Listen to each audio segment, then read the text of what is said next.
This is the Powered Up Podcast, show 24. I'm here to serve students.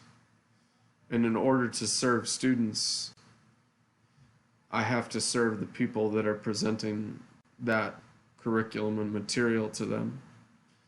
And so, with that in mind, I have to do everything within my power on a daily basis to give them the tools and opportunities they need to best meet the needs of students.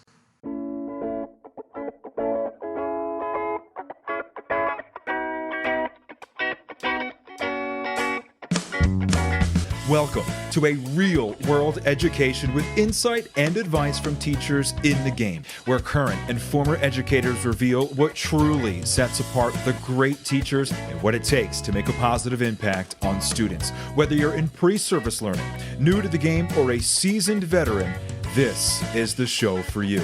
You'll leave feeling inspired to take action because we are powering education by empowering you.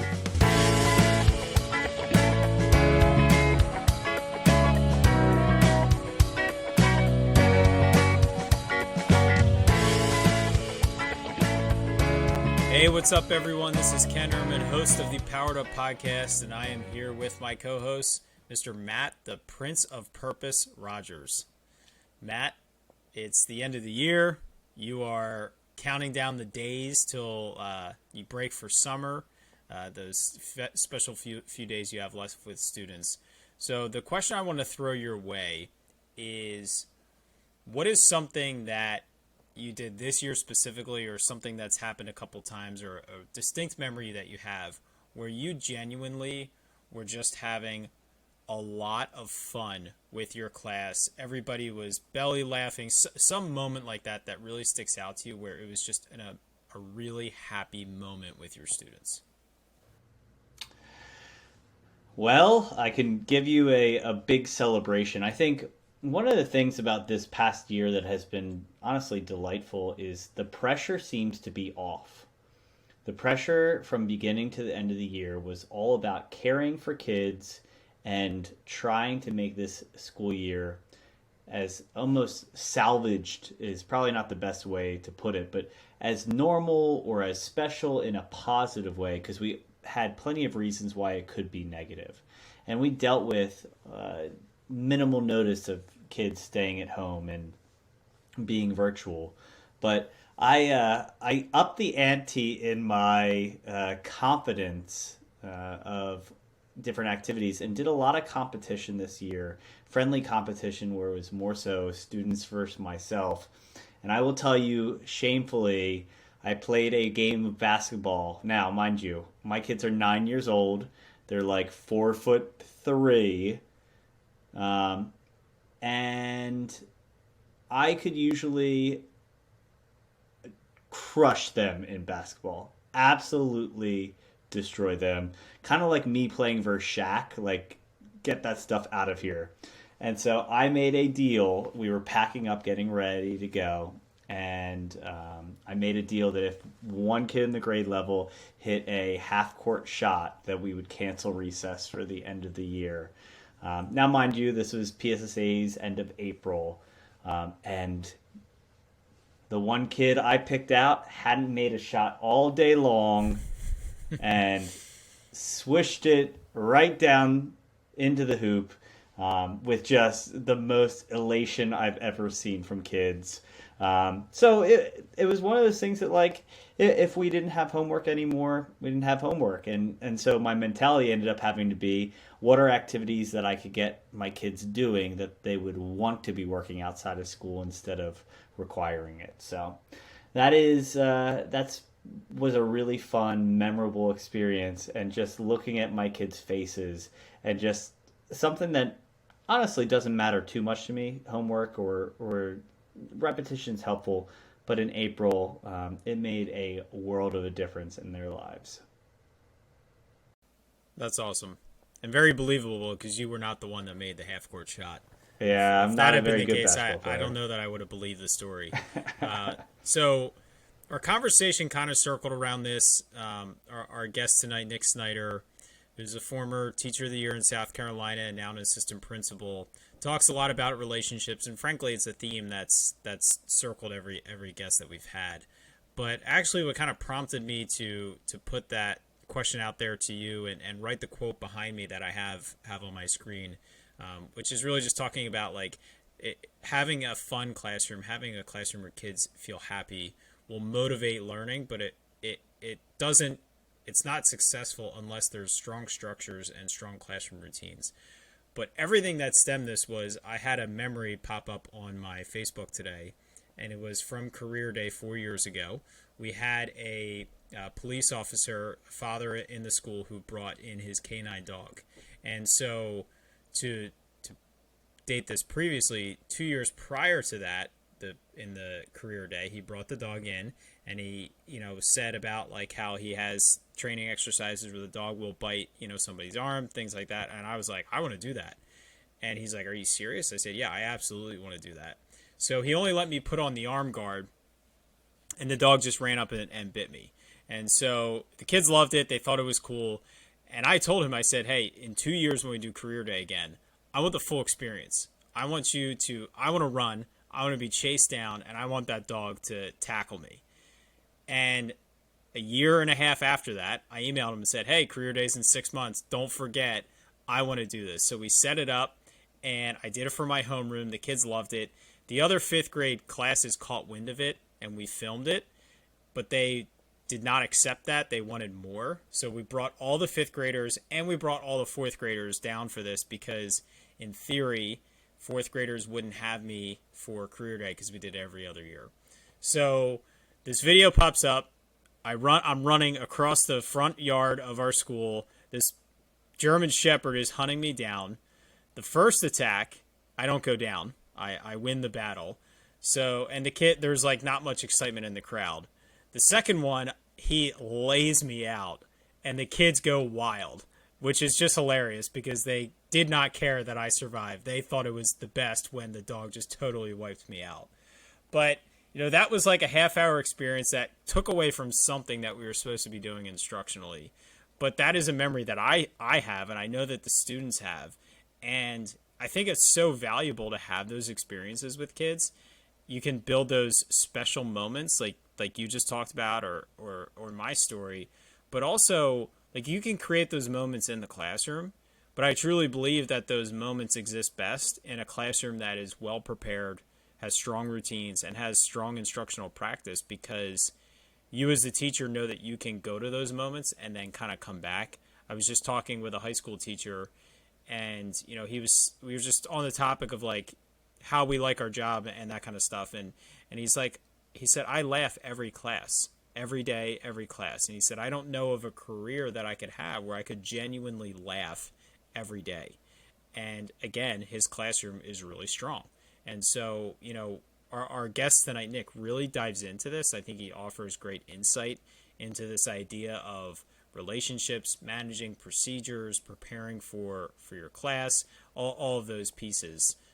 He really puts together in a nice manner. Matt, do you want to add anything before we bring Nick onto the podcast? Yeah, no, I think kind of echoing what you said, I think what you'll hear from Nick is just the idea of being genuinely interested in others. You'll hear at the end of the podcast that he ends up becoming this year the temperature checker. And I think, honestly, I reflected, and I could understand that being a challenging, almost, dare say, beneath his responsibility in a school day. But as he kind of alluded to, it's an opportunity to have conversations and touch base with a number of students that can be a positive first experience into the school day. And to have someone like your assistant principal be a comfortable figure as a teacher or a student, that's an incredible kind of bridge between what normally would be, hey, we want to kind of oil and water stay away from that environment.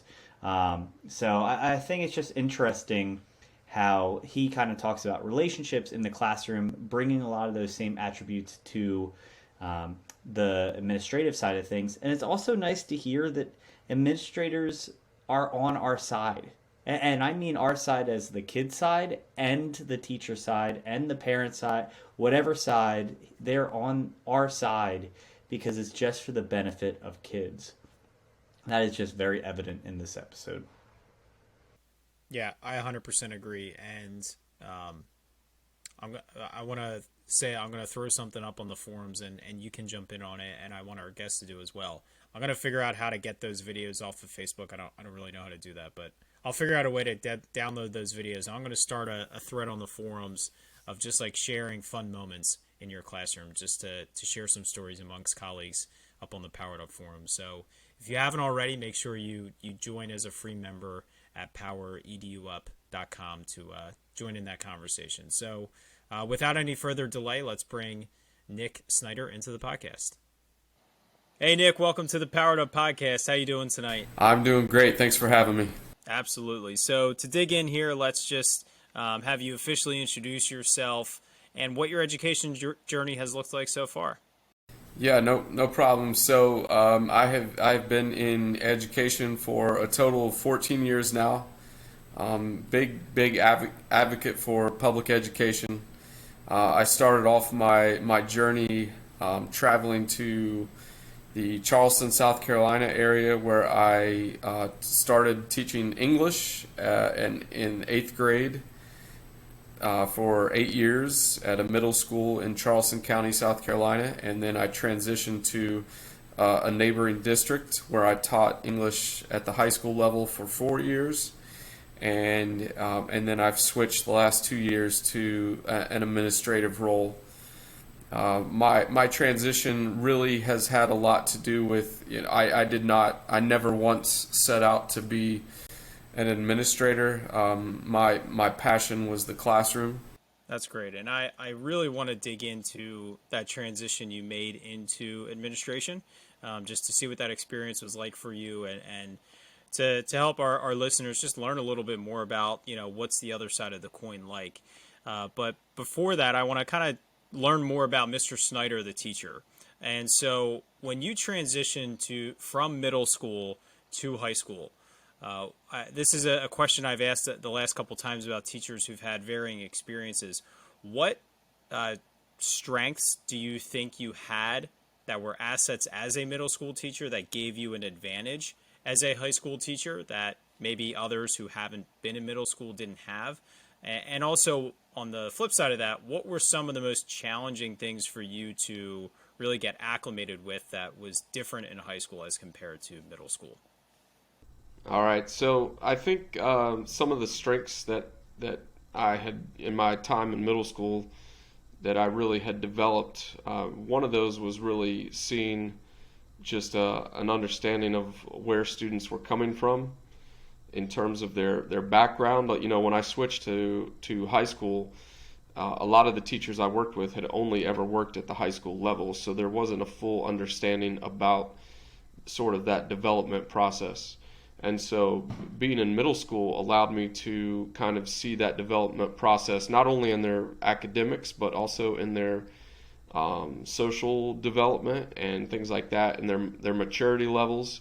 And so, by that really gave me a heads, I guess, not a heads up, but a step up in reaching the students once I switched to the high school level. I also think that it just helped me starting my career in middle school and working there for several years. I think that really helped me be able to strengthen some of those foundational instructional pieces with my subject matter and in writing and reading.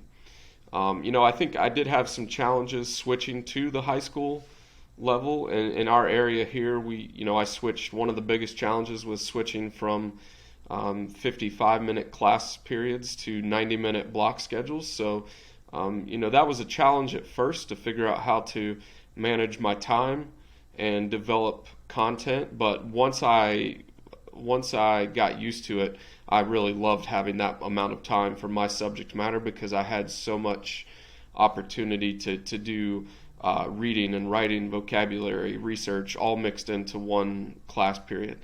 I think another challenge was probably just switching from the middle school to high school level. Another one would be that I was not as used to the kind of the individual aspect of, the middle school. I had worked on a team, and it was very team oriented. We had these nice, neat grade level teams, and everything was beautifully set apart like that. But when I moved to the high school level, it was more departmental based and professional learning communities. We call those PLCs.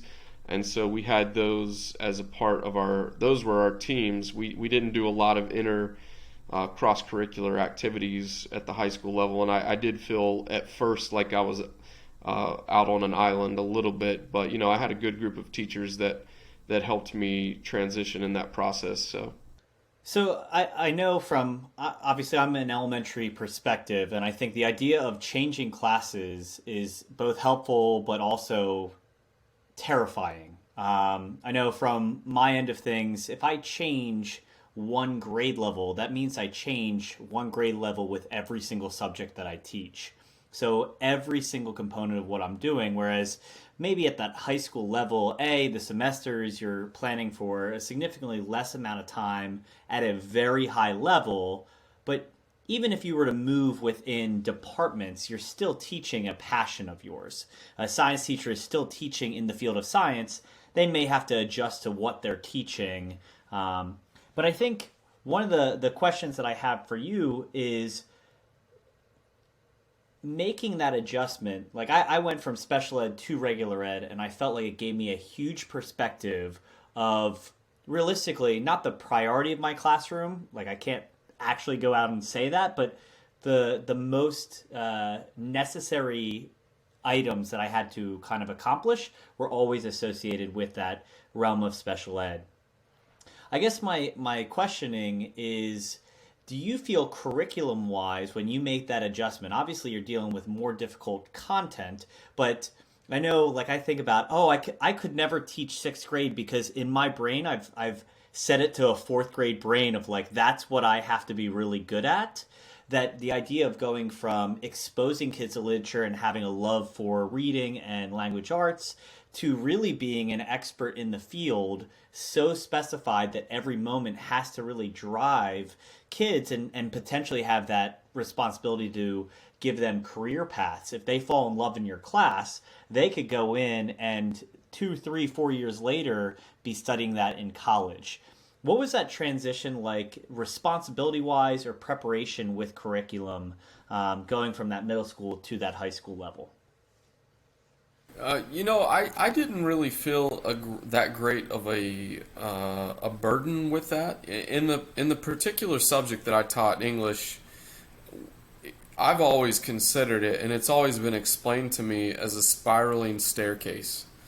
And so it wasn't so much about new content as it was the depth of content, and the level of content. So, a lot of the terminology that we use from middle school English to high school English, a lot of that remains the same.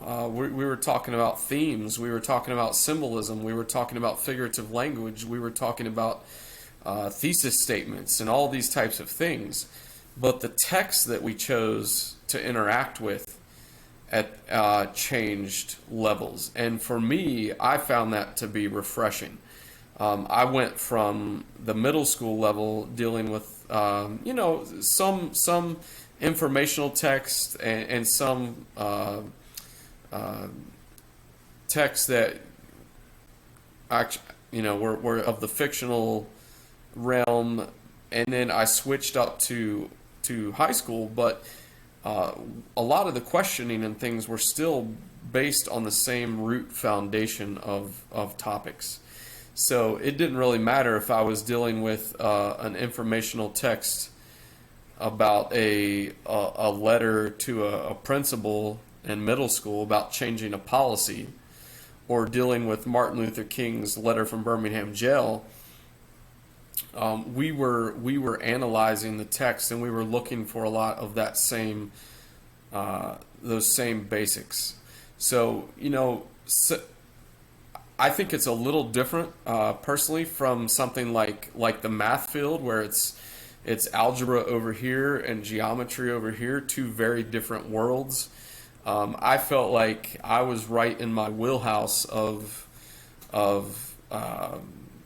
content. I just had to figure out how to take it to that next level and to that deeper level. How am I going to take it from where I was at with the middle school students? How am I going to take it now to a deeper level and allow students to be more independent with that context and with those assignments and with those readings, and up the Lexile levels with those opportunities for readings. So, Nick, with that, you're starting to kind of paint the picture of what your classroom looked like, tapping into those skills that you were teaching and the resources that you were using with your students. To be honored as a Teacher of the Year, you obviously need to have a high level of respect from your administrators, from your colleagues, from students, from parents. So what do you think was, we'll say, the it factor of Mr. Snyder? What was it about that you think, let's start with students. What if you talk to some of your former students, whether it was middle school, high school, or both, what do you think would be some of the things that they said that, Mr. Snyder's class was great because of blank? And I'm going to take a wild guess that relationships was a huge part of that. And if it was, please dive into that. But also instructionally, what do you think you did that allowed the students to enjoy your class as well? Yeah, well, spot on with the relationship part. I am guessing you took a wild guess because you understood that is the foundation of a strong teacher. You cannot consider students anything in terms of just bodies at the desk, or a random assortment of minds. They are individuals, each with their own background and upbringing, and so I felt like initially I specialized in the ability to connect with kids, and just like many teachers across America, I went to their events. I asked them questions about their lives. When I asked questions about their lives, I stopped and I listened for answers about their lives. And so all of that, and this is nothing mind-blowing here. All of that paves the way for opportunity for academics. And so definitely I think my it factor with students was just a relationship. A lot of teachers have a different perspective when it involves allowing students into their personal lives. I started day one with a presentation about myself, and it had nothing to do with me as a boasting measure or anything like that. But I showed a presentation to my students about who I was, how I hated reading until I was age 16, about my family, about my musical interests, about why I thought English, reading, writing, vocabulary were important. I opened myself up to the students and immediately built an atmosphere of trust in that classroom, day one. And so from that point forward, I think once that was established, then I was able to go for the academic piece. And with the academic piece, I've read a lot and studied a lot, talked to a lot of successful educators. But for me, it was about making my classroom a place where students could collaborate and communicate and be creative and critically think, and where they knew it was a safe environment for them to do so. And so every day coming in, whether we were dealing with argumentative writing or whether we were dealing with the analysis of a piece of literature, they knew that they were going to get an opportunity to be involved with other students, where I was more of a facilitator at times. I gave some instruction, but I really guided the process and allowed them to come to a lot of the conclusions and opportunities. And, I think that teenagers in general don't feel a great sense of power a lot of times. And so when you give them that opportunity, that can do wonders for their academic achievement. Can I just chime in? There's something that Ken has said in previous episodes, but we're hearing a constant theme. So the relationships and the idea of really not standing in the way of kids, but with them, that like guide on the side. We've heard in many different academic ways. But I think one thing, Nick, and you can speak to this, is the preparation that goes in beforehand. I think if you listen to Nick, what you said, or Ken, what you said in the past, and you think about, oh, the kids are doing all this work on their own, that seems like it's easy, or God forbid I'd say lazy, the fact that we just showed up and they just automatically did. That never is the case. It's the choice to do a tremendous amount of work beforehand, and maybe that's on your own time with your own interest, choosing what literature you're going to go into. But that is where really good teachers are prepared for really good classrooms. Can you kind of speak to your preparation? Yeah, I think the off season preparation for an educator is, I mean, in a lot of ways, it makes or breaks your success during the school year. The level of success you have, starting with the summers. From the very first year that I taught, I had a summer routine where I always took a few weeks off for myself just to kind of mentally refresh and physically refresh, but I also started over the summertime to review material from the previous year and read new material. As an English teacher, I was looking at new stories, new literature, new writing opportunities. And so I wanted, when that first day of school came around in August, I wanted to have a strong game plan already put together of where I was going, where I wanted to take the students, and how I was going to get there. And, even though I knew those plans were probably going to be destroyed within the first few weeks just by various factors, I wanted to have that plan.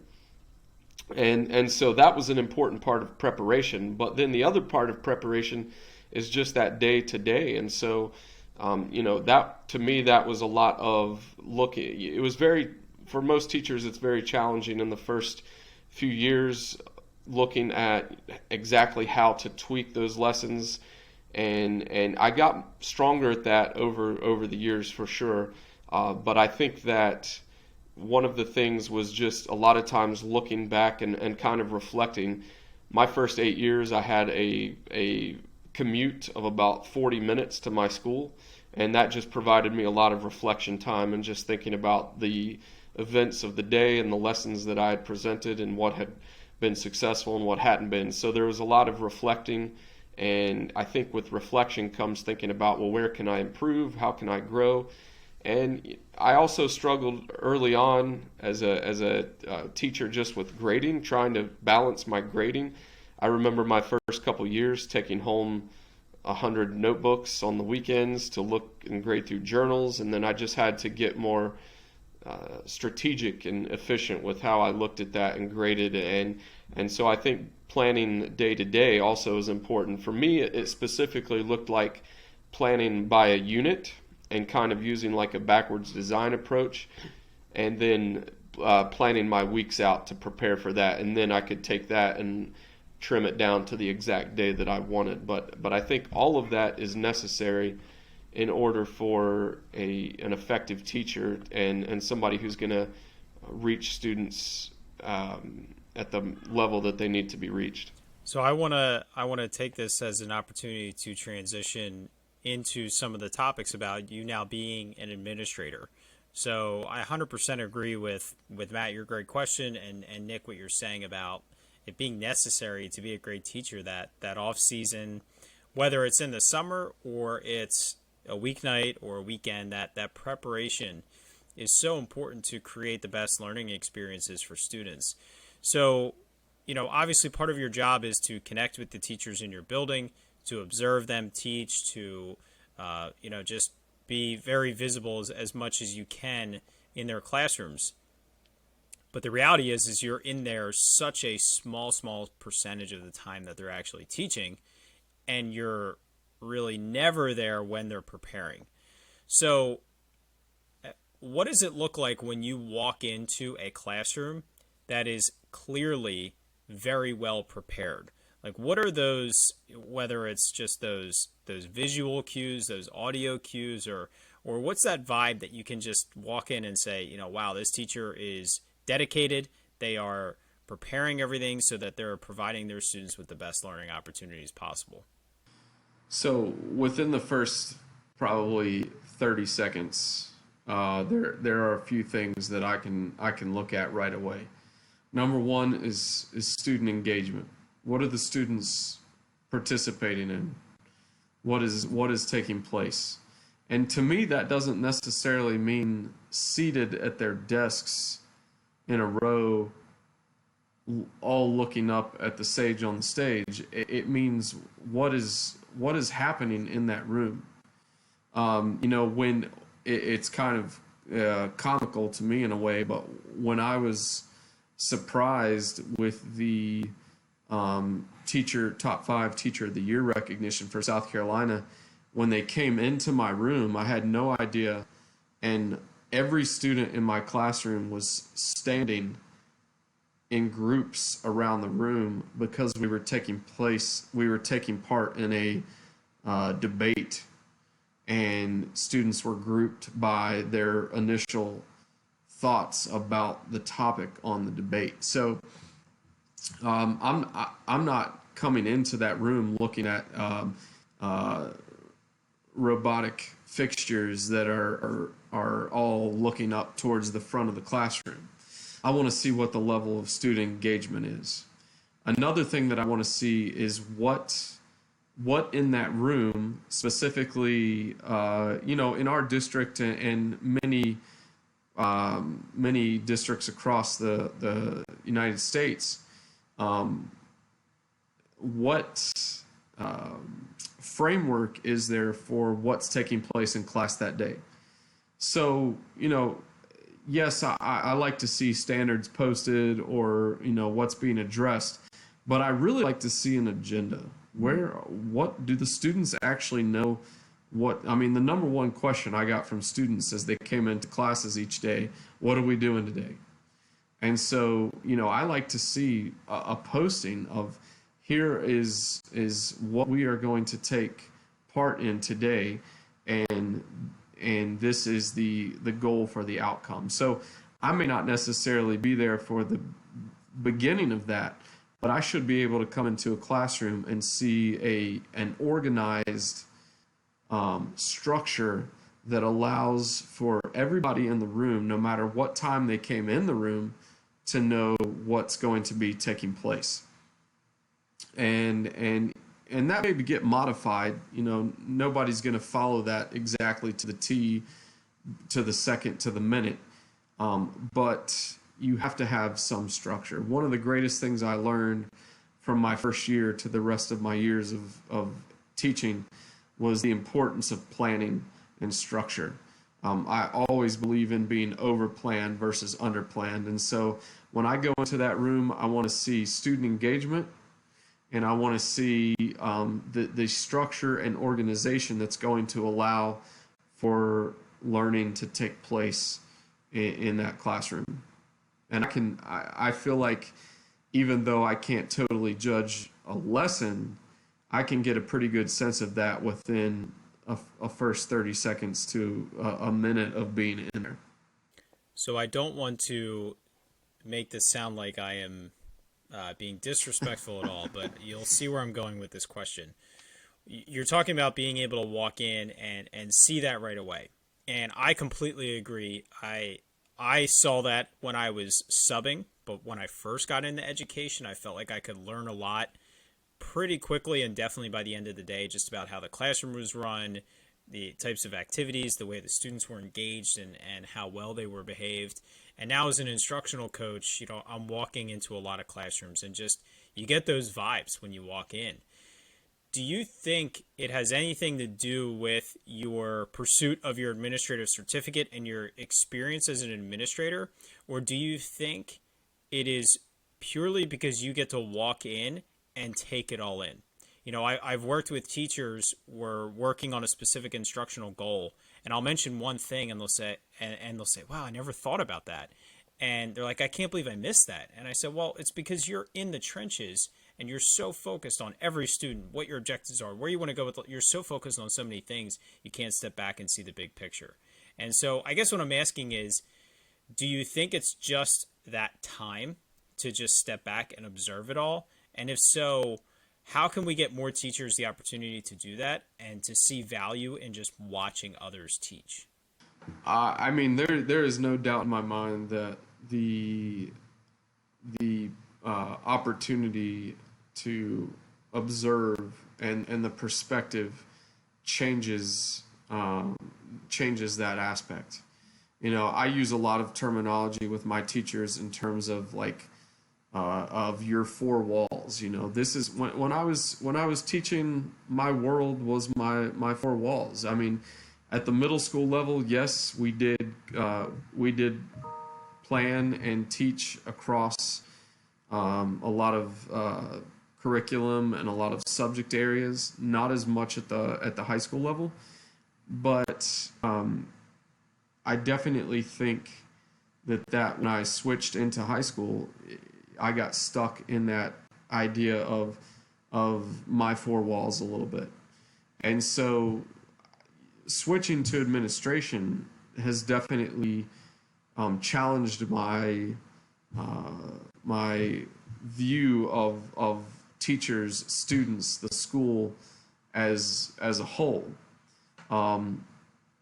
But I think that I find it to be very challenging at high school level to get teachers to want to branch out of their classrooms. And so, a lot of people are very set in their curriculum and their teaching methods.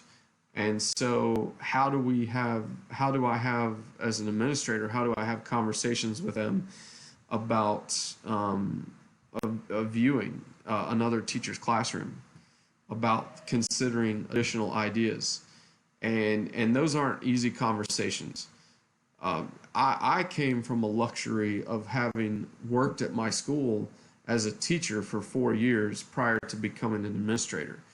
It was a concept that terrified me when I first became an administrator, because I thought, will these colleagues of mine see a transition into that? But thankfully for me, I had relationships with these teachers and rapport with these teachers to the point that they respected me as a teacher. So when I make recommendations, or when I give ideas about observing classrooms and talking to other teachers and sharing ideas, we have in our district, we have something called PLCs, professional learning communities. And so when I challenge them to bring ideas to their professional learning communities about new things that they are using or that they've experimented with, they know that it comes from a place not of dictatorship, but of a place of trying to improve all of their crafts and opportunities for students. And that's the delicate balance. You were a classroom teacher who had to deal with the ebbs and flows of, and even the emotions of kids, what they're dealing with, all of the different aspects of, are they interested in what you're reading or not? And then when you transition to an administrator, you have the responsibility of discipline and also school culture. But honestly, you end up shifting to that same type role, but of a group of adults that have adult responsibilities in addition to teaching, and pulling out their very best every single day, and setting purpose and making sure that they feel, like you said, you're providing guidance, but you're also not requiring it. is a delicate balance. I just have to imagine that there's benefits again from being in the teacher role and doing that well with kids. But can you kind of speak to even the pulse of your staff and what your responsibility is there? Because I think you could easily get caught up in all the challenges of your job, but you have a lot less challenges. It's kind of like when you have a well planned out lesson, you can be more attentive to the behaviors and also the kids' just enjoyment of the lesson or engagement is so much higher, so your behaviors are less.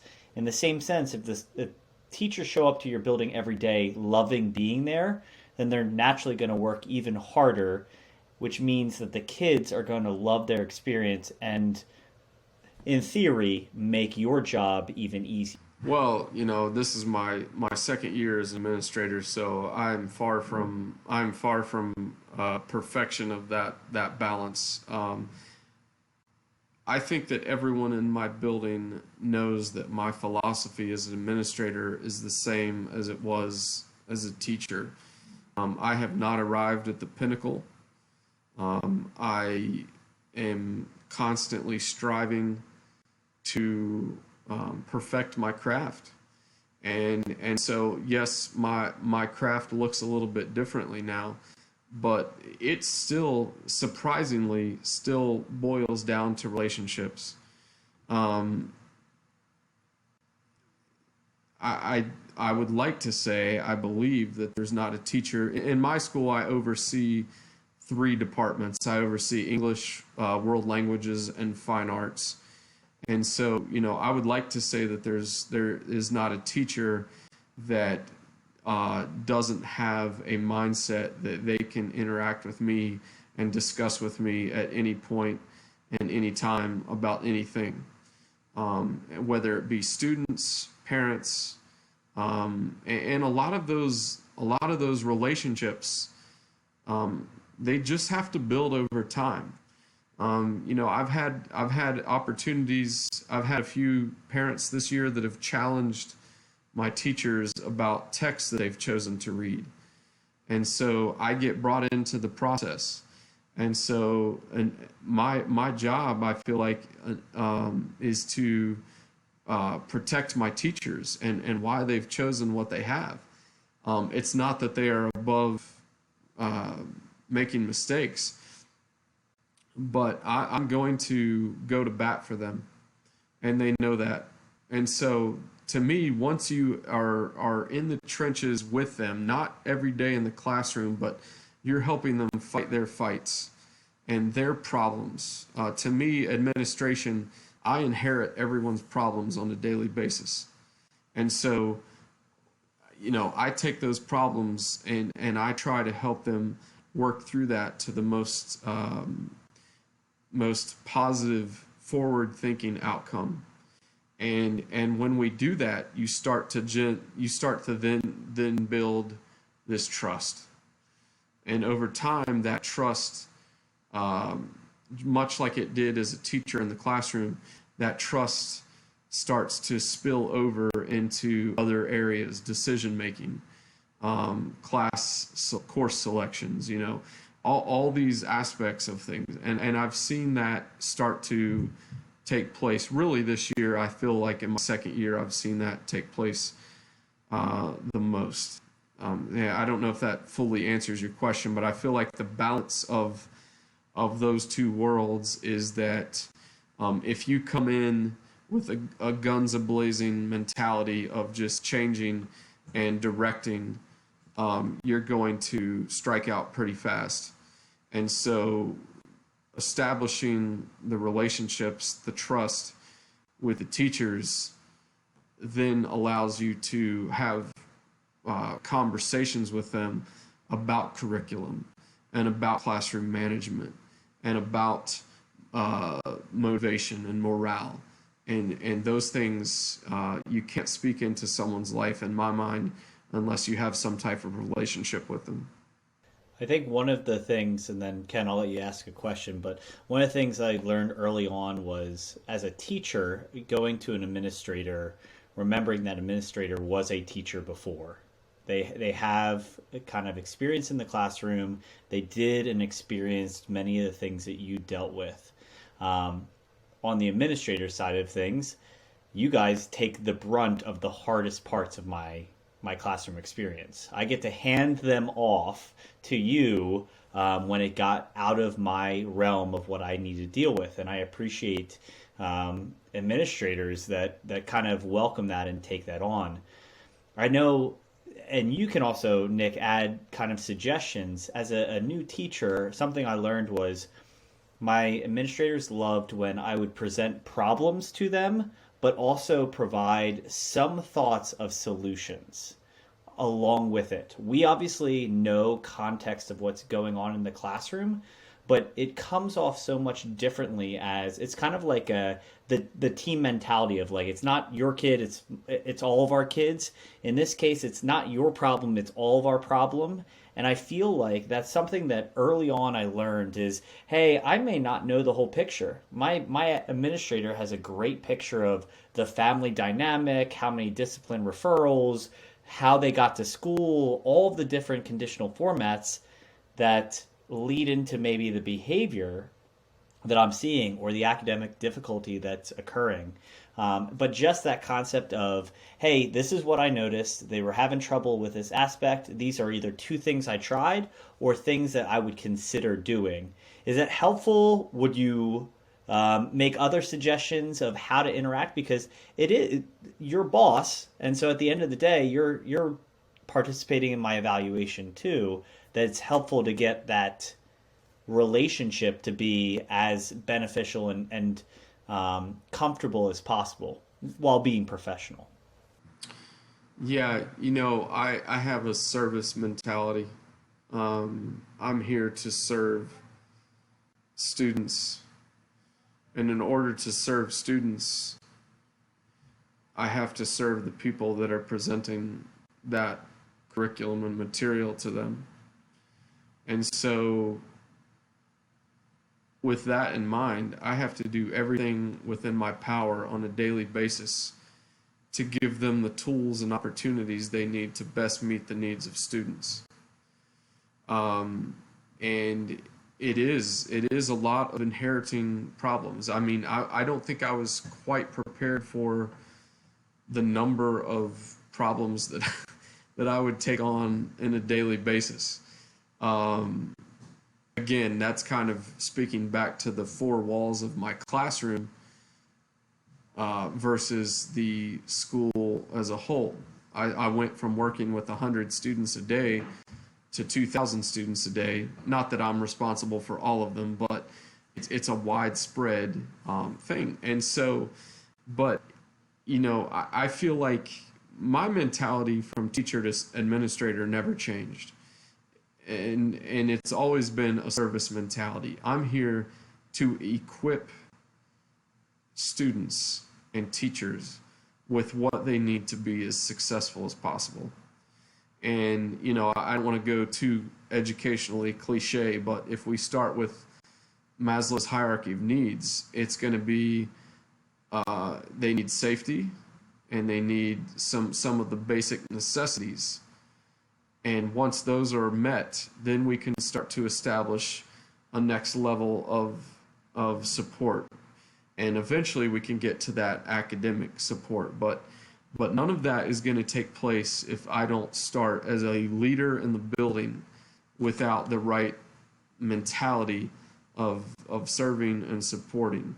And so if it's something that I can handle right then and there, I'm going to try my best to do it. If it's something that's going to take a few days, I'm going to continue to come back to it.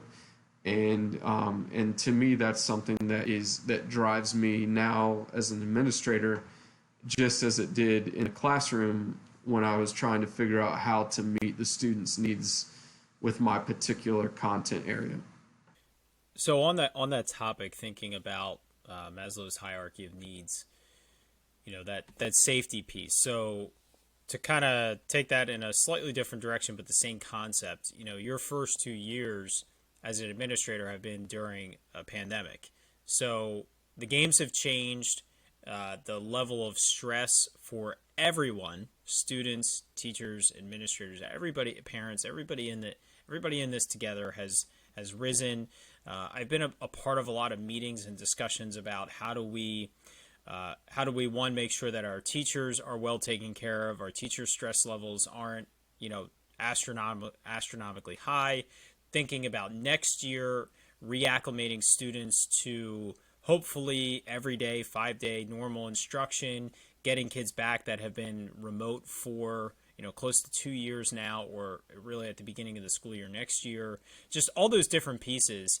And part of me thinks like these are important, but like I hope these just become staples of conversation, because they should always be at the forefront. But what are just things that you've learned this year, or that you're still looking to learn, in terms of supporting your teachers, keeping their tanks full, keeping them powered up, keeping them positive, and not to a point of nearly breaking down over stress and overwork? I mean, that's such an important question. I think that when I had the opportunity to serve as one of the top 5 finalists for my state, that became a sort of my personal message. I just felt very passionately about how do we keep the teacher tanks full, and there's no, I definitely do not claim to have any kind of magical answer to that. I've not written books and I have not done studies, but I speak from the heart and from what kept me personally motivated. And so, my first thing is that it's going to sound borderline counseling, psychiatry, but I believe that a person can will themselves to something just as much as an emotion. Emotions fluctuate; they're roller coasters. Every person on the face of the planet, regardless of their career, struggles at some point in time, at some day, with, am I doing the right thing? Should I be doing this? Why am I doing this? And so those are all natural questions and struggles. But those, to me, are driven out of thoughts and ideas and maybe even emotions. We can will ourselves, I believe, and commit ourselves to a purpose. And in order to do that, one of the main things I do with teachers and with myself is I encourage them to consider their purpose in the role that they are in. I'm not necessarily talking about some super spiritual, existential, like, you don't have to be out there proselytizing and things like that, but I'm talking about, why do you do what you do? And are you making a difference? And if you can tap into that on a daily basis, you can overcome those obstacles. And so how does a person tap into that? Well, I think there are just small things. I have even in my office right now, I have a corner of my office with a folder where I keep letters and emails and things that previous students and parents have sent me. And nobody really knows about it except for me. But when I get to days and times where I'm really struggling and where I question why I'm doing what I'm doing, I open that up and I read through some of those, and I think back about relationships and students across the time of my educational journey. And so I mean, for me personally, it only takes about 1 or 2 of those, and I snap right back into, okay, get yourself out of this thought process and realize that your importance now is needed more than ever. Now, I think there are other things as an administrator and within teaching that we can do. I mean, morale across a building, culture across a building. definitely falls heavily upon the leadership of that building, the pulse check of that building. And so, in my particular school, we try to have a very healthy relationship between our administration and our leadership team, which consists of the department heads of each of the members of our school, the department chairs of our school. And so we try to have regular meetings, and we try to communicate with them, and there are no surprises. But we also look, in this time in particular, we have looked for ways to really just reach out to teachers and let them know that we are supporting them, that what they are doing is paramount now more than ever. And so for us, that's just looked like simple things such as providing a lunch for the entire staff one month, where all of our administrators pushed around drinks and lunches on a cart, and we delivered them to each of our classrooms and dropped those things off and said, we're just thankful for what you guys are doing. This is a tough year. It's a tough time. I also think that our reactions to those problems that we mentioned earlier, those go a long way in that relationship with the teacher and that purpose. So, I want you to know that I am a support system for you, and I'm going to try to help you figure out how to move forward in the best way possible. And so those are just a few, I guess, more practical examples of some things, but it really centers around the word purpose to me. If you're going to keep your tank full with anything in life, you have to find a way to somehow continually tap into why you're doing what you're doing. I've heard it said that there's got to be more than making the money to buy the bread, to get the energy, to go to work, to make the money. It's a cycle. And if people view teaching as only a cycle, they're going to burn out quickly. And so how do we look at helping them see that it's more than just a cycle? And that becomes the challenge of all educators, but I think the administrators in the building as well, leading that building and that culture and saying, what you guys are doing is far more than content and all of these things. It has a definite purpose, and you have to focus in on that. I just have a comment based off that. Even today, I was looking back at data. We did some end of year assessments, and I was looking back, and I had a issue when I did mid-year, and I was interested to see how much of an effect, if it played any effect. We ended up rushing our assessments right before the holiday break, and I held that result because it was one of those things that I met with my administrator, and I promised that there were outside factors. I don't think the scores really reflected, and I got to the point of kind of, instead of being upset and angry that my mid-year wasn't great, my administrator did an incredible job of framing it as, okay, this really just comes down to you driving down and making every moment count so that it really truly reflects at the end of the year all the progress you made. And I felt like that shift of lens from the administrator to me was so much more empowering than, hey, Matt, why'd that happen? What went wrong?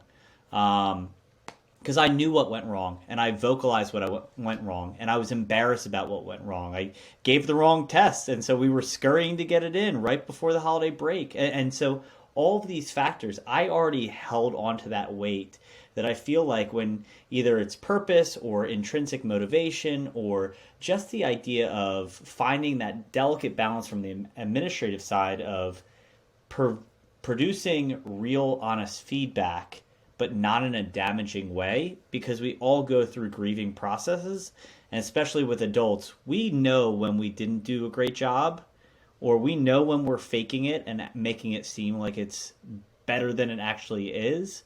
But the empowerment to really, like you said, pull in purpose. Hey, why are you here? if you sit down and you say, why am I here, and you don't get either emotional or fired up based off that answer, that tells you enough right there. Like, the reason why I show up every day is because I care so much about making a monumental difference in kids' life. Like, and I could go on and explain, but like, that's what makes me want to go to bed now and wake up and get right into my classroom when I'm reminded of that. And it just totally sends the level of quality so much higher, instead of a grieving process of, hey, I caught you doing this wrong. Now, there's also, I'm sure, negatives of being like nonchalant, hey, no big deal. That's a delicate balance. You don't want to back off too much. But I think it's fascinating that emotional dynamic that you were almost speaking about, it ebbs and flows. And there's going to be times, we asked this in a later question, but there are going to be high points and low points. And the administrator's role of that is to try and neutralize those lows and expand on those highs. Ken, do you have anything to jump in on that? Or Nick? Yeah, I what I wanted to dig into, and I don't want to discount what you said, Nick, about like providing that lunch and doing those things to show that you care, whether it's, writing a note, providing that lunch, doing things that genuinely show that you care. Not having to pack a lunch for a day is always a positive for a teacher, but those moments, they don't last long. It's great in that day, it's great in that moment, but when you were talking about purpose, it's looking at, from my perspective, kind of being in the middle ground between administrative and classroom teacher as an instructional coach, is looking at your systems and looking at what is causing the stress for teachers. How can I proactively reduce that?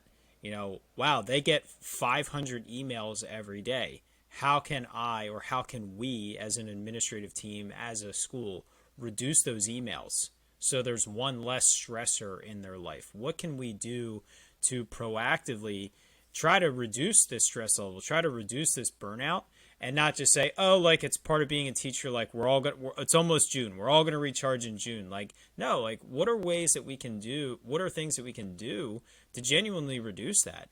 I mean, when you take the teacher perspective, if your students are not succeeding, or your students are struggling, the expectation is that you're looking at, okay, what are we doing on a daily basis? What systems do we have in place? What type of instruction is going on? Why are the students feeling this way? And so, it's important to look at that, I think, from the administrator lens too, like you're saying, Nick, about that purpose, and everybody thinking about that purpose. And, to relate it to the classroom again, if you only focus on that stuff and you take out the relationship piece, well, then it's going to falter as well. So it's that balance that you talked about, but I just think it's a huge challenge. I think it's one of the most challenging things for administrators to tackle, because every year is going to be different. Every teacher is going to be different. Understanding what one teacher's needs are versus another teacher's needs. It's definitely a big challenge. And I'm just happy to hear that there's an administrator that sees the need for that. You saw it before you stepped into this role, and it's still clearly a big part of what you view your role as being right now. Yeah, if I can add one more thing before we move on, I am fortunate to work in a district where our superintendent is very critical of standardized testing and a lot of those measures. Now, we all understand that we all know that we have to go through it, but we continually hear from a higher leadership role that is not the sole measure by which we will see success from students and from teachers and from administrators and from schools. And so, I remember reading a book in my administration degree. It was called Schools Can't Do It Alone by Jamie Vollmer. And he started off as a CEO of an ice cream company. And he tells this story in the book where he went and he was actually brought in to be a guest speaker to motivate basically a motivational speaker. And he goes in and he tells these teachers like all the things they need to be doing to be successful and to challenge students. And one of the teachers at the school that he's speaking at raises her hand and says, "Sir, what do you do when you have a bad batch of ice cream?" And he says, "Well, we throw it out." And she says, "Well, we don't do that with students," and she goes into like this story of we are going to account for every single individual. It doesn't matter about their backgrounds, their upbringings, their educational foundation, none of that. Of course, it's going to factor in, but we don't have the luxury of passing on students. And so I say all of that to say that data to me is it's one piece of the puzzle. We use it to help us. We use it to maybe guide our instructional direction. But I feel sad. It saddens me to think anywhere across our country or world that is the sole indicator of success for a teacher, for a school, and for a district. It's just not the case. Of course, that's what, we want to give students the most options available to them, but we are about educating the entire student. And that's becoming more evident in the midst of a pandemic. With social and emotional opportunities to reach out to these kids. And so that's just something that I feel very thankful for the district that I work in. I know it's not necessarily that way everywhere, but as I continue my quest in administration, I will always hold near and dear to me that data is merely a piece of the puzzle, never a full indicator of a teacher's success or student success. Well, you're in your tribe, Nick. Matt and I both subscribe to that big time, and I can say that with confidence. Every guest we've had on this show thus far is in that same tribe. And like you said, that data can be really effective in planning an individual lesson or grouping your students for a specific skill or a specific unit in a specific subject. But to tell the story of a child, it is nowhere near that without any doubt. So thank you for sharing that, because it's something that we need to hear a lot, especially from an administrator perspective. So I want to take a hard right turn and jump into our lesson lens, where Matt and I will dig in to learn a little bit more about something you've taught, something you've observed. We have no idea where you're going to take it, and we're excited to see where you take us. So question number 1, is it a unit overview, a single lesson, or a long-term project? I would say for me, it would be kind of that combination of unit overview and long-term project, a little bit of a hybrid between the two of those. So I think it's pretty obvious your subject area. The other two questions, grade level specific, and was it something that you did at a certain time of year, or just kind of it would flow at any time when you came across it?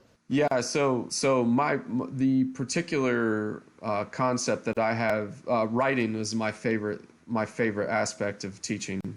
It's always been my favorite. When I was a student, it was my favorite aspect of being a student, and that just kind of transitioned into a desire for me to help take a strength of mine and help students grow in that area.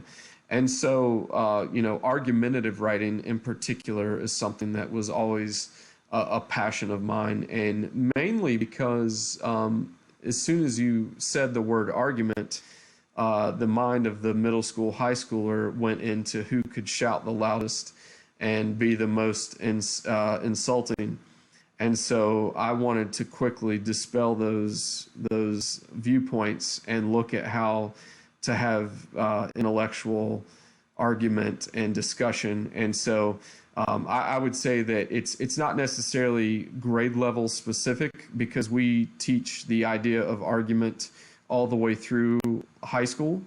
Definitely the levels of depth, as I kind of mentioned earlier, vary. So mine was always geared more towards that 9th, 10th grade level of argument. But for me, coming from that middle school background into high school, it was an opportunity to help kids shift from persuasive writing, opinion writing, to an argument, and how are you going to consider claims and counterclaims and those types of things. Excellent. So my next question was going to be, what are the objectives? But you clearly just defined that. So Matt, I'm going to steal your next one, and we can just trade off from here on out. That's fine. So during this unit, and when you're working on these concepts and objectives, what are the students actively doing in your class to explore and learn this content? Yeah, it's I hate using all the educational buzzwords, but for you're me, an it always so it always started with a backwards design approach for me. I had to look at where I wanted them to get and what were all of the steps to get them there. And so for me, I actually started with a lot of like many educators, I started with a lot of introductory terminology, but we also I used Martin Luther King's letter from Birmingham jail as one of my main instructional pieces for argumentative writing. I'll spare the deep background of that, but essentially he was written to by a group of pastors requesting that he not come to Birmingham because he was an outsider, and they did not want him to show up to take part in any kind of demonstration that was going to cause any type of resistance against the law. And so he was, of course, as we all know, he showed up, and he was arrested and thrown into jail. Their letter to him was one page. He responded with about a 12-page letter, and it's a beautiful piece of argumentative writing. And so I always use that as the sort of springboard for where we jumped off from. Okay, what is he doing with this? How is he responding? And then ultimately, I would work that to a connection to their real lives. I think if we don't strive to make it relatable to them, we're going to miss out on some big opportunities. So at that point, I often allowed for the opportunity for them to do research, and I always covered 3 different types of argumentative writing. There was argument of policy, argument of judgment, and then argument of fact. And so all of those kind of things are very different realms, but most of the students wanted to do argument of policy, and they usually went with student handbooks and things like that. But ultimately, my goal was with the backwards design, was to give them the steps that they needed to be successful, to help them get to a research and argument of their own independent level. For the next question, I'm going to kind of adjust it. So we obviously know you gathered a ton of materials, and you kind of set the purpose and set a reason for argumentative writing for kids in their pursuit of understanding the purpose behind it. The traditional question, to read it to you, is what is your role? And I think that's pretty evident what your role is. But how did you support the research phase where the kids are going ahead and gathering their own perspectives and proofs and counterpoints, as you were mentioning? What is your role in that scenario, as well as transitioning that into a actual physical piece of writing that proves a point at the end?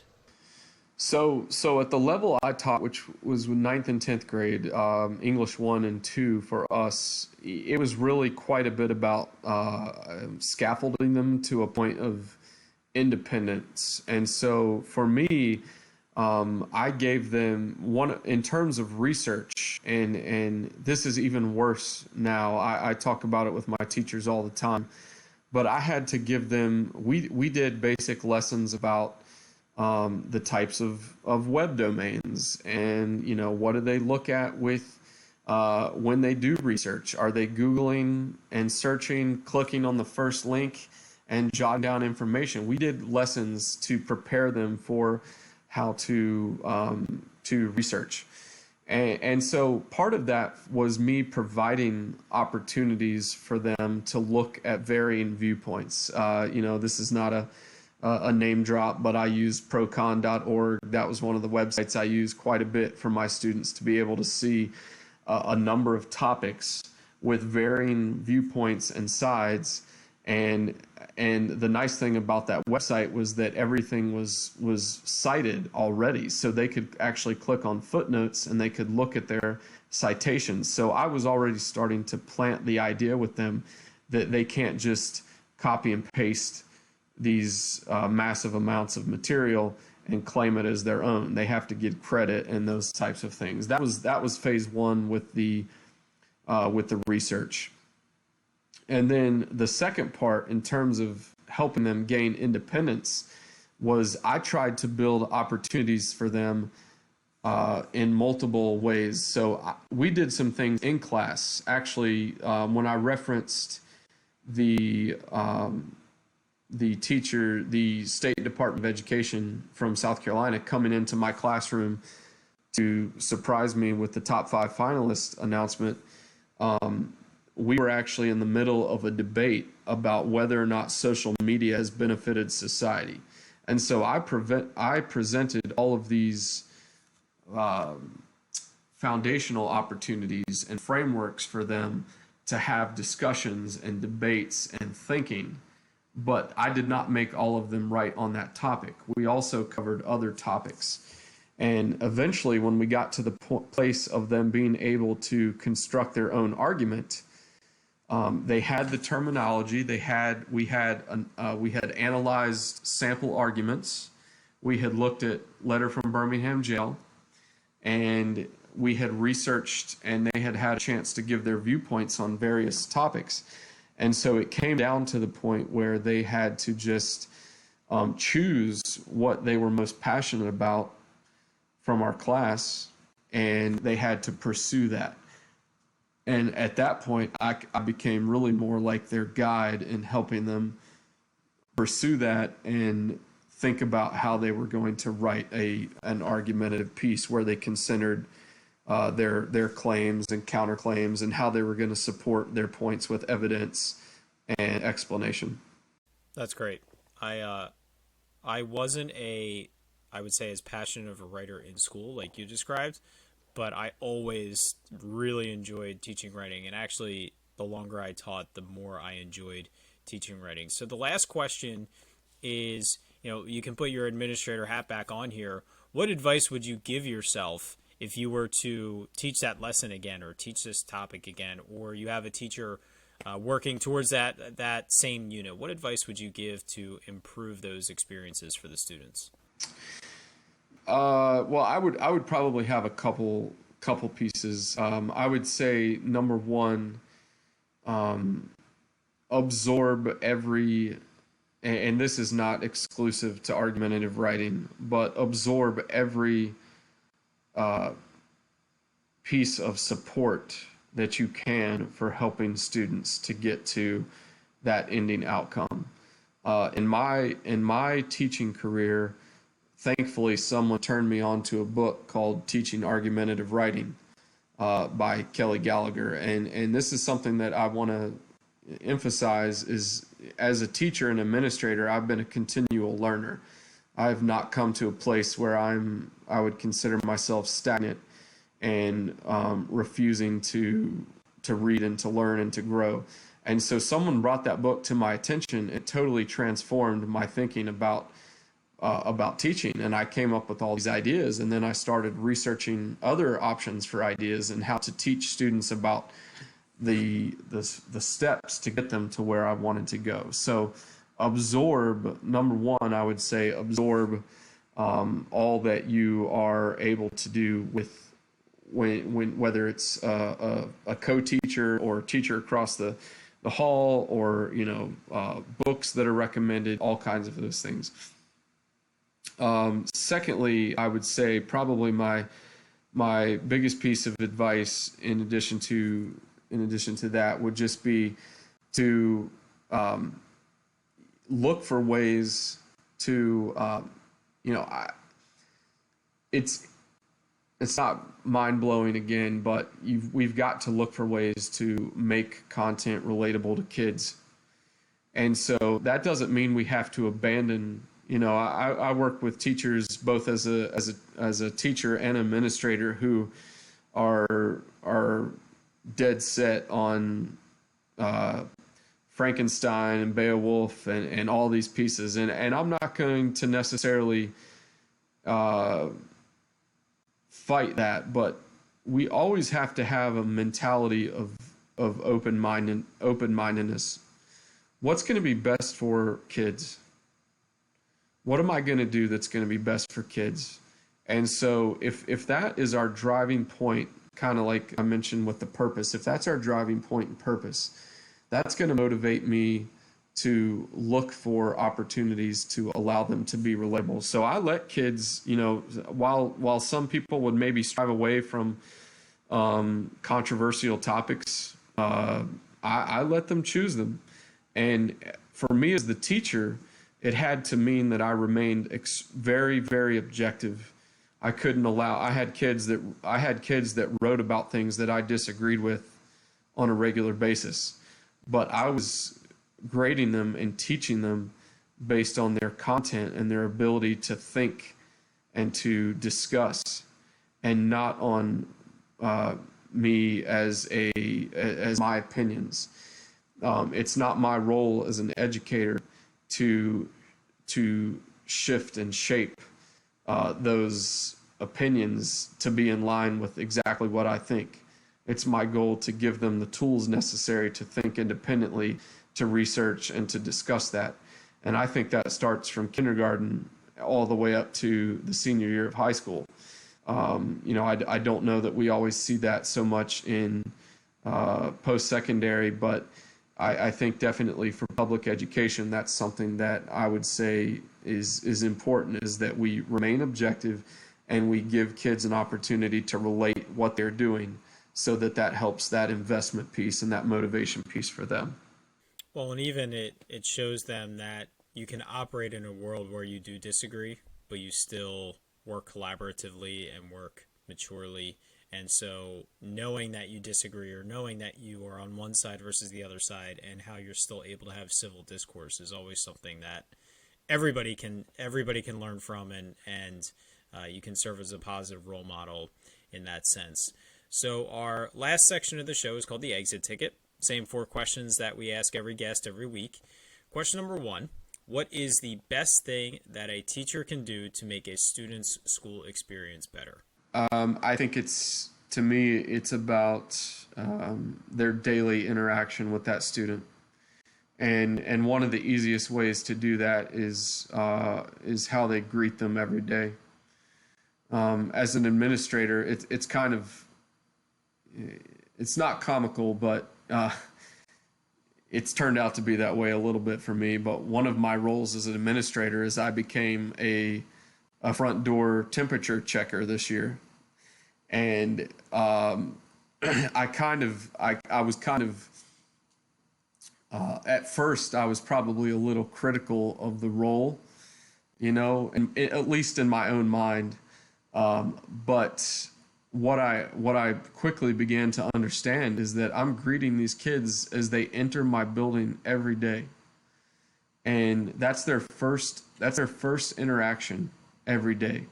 So checking with them, how are you doing? How was your day? How was your weekend? Talking with them, it became far more than taking temperatures. And now those same kids, I now have conversations with throughout the school day, in the hallways, at lunch. And so I think from the teacher side of it, what can you do to make that most impact? You've got to greet them, and they've got to know every single day that you view them as a human, more than a data number, and more than a fixture at that desk, more than somebody who's just passing through their classroom. Well, whether or not you're actually going to be taking their internal core temperature next year, I have a feeling you're going to be standing in that same spot taking the temperature of them from an emotional and well-being standpoint. Yeah, I definitely agree. For the second question, and you can pull, I know you've talked about advice that you've gotten before, but are there things that you kind of root through? I know you mentioned the book or past notes or emails you've gotten, but what is a piece of advice that really comes back to you, whether it was a colleague, a supervisor, or a student, that helps you realign your purpose on a daily basis? Is there something you think of frequently? I think it would be that a person has the ability to will themselves just as much as an emotion. And I've made that a foundational piece of everything in my life. Marriage, fatherhood, being a neighbor, my job. Our emotions fluctuate, and we're not all going to wake up every morning, regardless of our career path, and say, I can't wait to go out and do something today. I can't wait to go out. But when you have a mindset of commitment versus a mindset of responding to the fluctuating of that emotion or that surrounding circumstance, it drastically impacts how you live day to day. And so, a teacher early on shared that concept with me, and it's always stuck with me. And I think that when I get up each morning, whether it be as a teacher or an administrator, or as a husband or as a father, any role, any hat that I wear in life, I've got to think, am I committed to this? And I've got to say, yes, I am committed to this, because I know that purpose and that outcome that I was mentioning. I know why I'm doing this. It's not haphazard. It's not something that I'm just hoping makes a difference. I know that it does, and I know the impact it has on human beings. And so I can will myself to that and not be continually subjected to just how I feel or how I think about it based on things I read or hear or social media or parking lot conversations. So as an administrator, we talked about this earlier, it's a key role for you to keep your teachers motivated, keep your teachers feeling inspired, feeling positive. So when they hit those moments of the school year, conferences, report cards, maybe state testing, where things are really stressful, what do you already do, or what do you want to start to say to them to help them power up and kind of really rise through those moments of struggle? Even though I was an English teacher, my favorite historical figure was Frederick Douglass. And I've read a lot about him and several things by him. And there's a portion of a speech that he gave as an abolitionist where he said, this is just a small excerpt of that speech, but he says, if there is no struggle, there is no progress.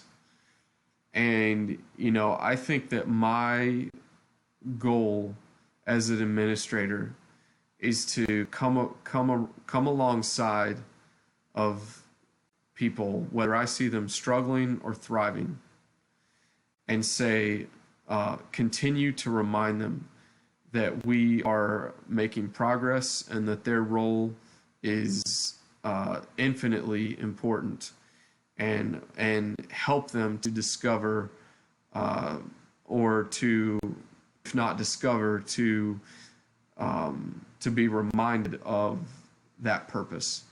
And so I'm going to do everything I can to try to remind them of that and to help keep that as at the forefront of their minds. You know, why are, and this is just conversations. It's nothing crazy. It's just conversations. You know, why are you doing this? Does this kid need you? You know, if we're having a conversation about the most difficult student you have behaviorally, is this maybe the kid who needs you the most behaviorally? And just shifting that conversation and helping them to think of it from that standpoint of taking a few steps back and not just about your four walls, but thinking, think about what you're doing for them on the big scale, on the big picture. I love hearing if that kid's the one who needs you the most. I think that's one of those perspectives when talking about purpose, that's a question that comes up in my mind quite a bit. So,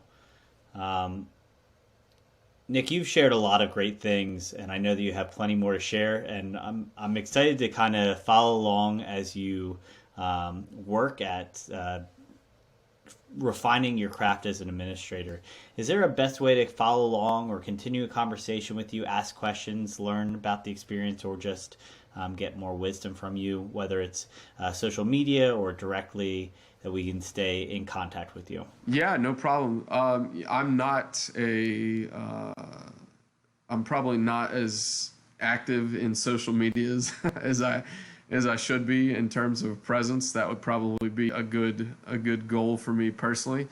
I welcome any and all conversation. You know, I can definitely provide the best email for me to utilize would be snydern@bcsdschools.net. So that is SNYDERN as in Nick at bcsdschools.net. And I still get emails from former students. You know, I am a part of some social media, but not so much from the educational advocate part. So that's probably the best avenue to check in with me, just through email. And I definitely have no issues with people contacting me that route. And then, you know, if there's additional ways they want to discuss, whether it be texts or phone calls or things like that, I'm all for encouraging everything and anything associated with public education. Awesome. Thank you so much for sharing that. And we'll link directly to your email in our show notes page, which can be found at powereduup.com/show24. I respect the fact that you're not on social media. Maybe we'll get you active and involved in our Powered Up forums, where you can engage in a little bit more thoughtful and in detail conversation and not have the buzz and all the hype of social media involved. But Nick, thank you so much. This has been a lot of fun. I think really insightful. When I first reached out to Nick about joining the show, he was hesitant to join because of his switch to administration. He just wasn't sure if that's what we wanted on the show or not. And I told him immediately that I would absolutely love to have him on the show, because I think it's a great perspective from a distinguished, obviously very well-respected teacher who made a huge impact on students' lives, to now seeing how he's doing that as an administrator. And so, Nick, your school is really lucky to have had you as a teacher and now as an administrator. I can see that you're going to make a big difference in the lives of students and teachers continued from here. So thanks again. Thank you to everyone who's tuned in. If you haven't already, please hit the subscribe button wherever you're listening or watching. Please leave us a rating and review, especially on Apple Podcasts, and just please share this with teachers. I've said this before, not for Matt or I, but for the teachers that we're having on our podcast, because the guests we're having are just incredible, and there's so much they can offer for other educators, and we just want them to learn, grow, or just hear something and say, hey, I do that too, and feel better about themselves. And that's really the purpose of this podcast, to keep empowering others and powering them up. So thank you, Nick. Thank you again. And Matt, why don't you wrap things up here for us? So as we power down this episode, Nick, you left us feeling powered up. We appreciate your time and your wisdom, and best of luck finishing out your school year. Everyone stay well, stay happy. Only a few more days to go, at least in our ends of things. Hopefully you're enjoying summer when you're listening to it. But be good, and we'll talk to you next week.